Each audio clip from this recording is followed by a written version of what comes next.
A tweet of mine yesterday and a video clip, basically life lessons and youth and mind power, basically why the youth should actually be living on their own alone, received such sort of a tremendous response that it actually changed my perception towards the entire thing.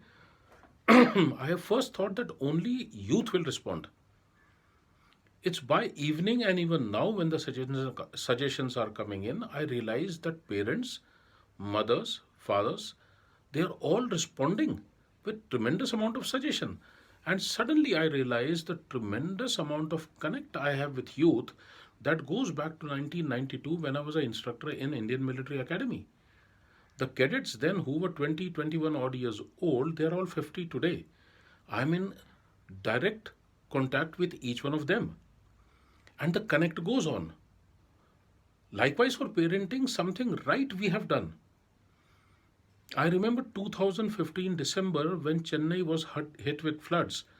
My son got stuck 2 kilometers short of the airport and barely managed to reach airport. And there was all chaos everywhere. He was desperate to come back to Delhi because of sister's marriage 12 days later. And here he was stuck with his friends on the airport.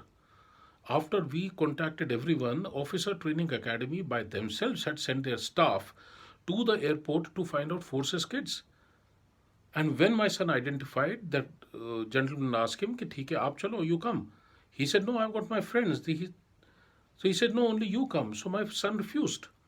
He says, either they or we all go together or we don't. Where did this camaraderie come from? Where did this brotherhood feeling come from? He was a youth, I was a parent, and that's where the connect is.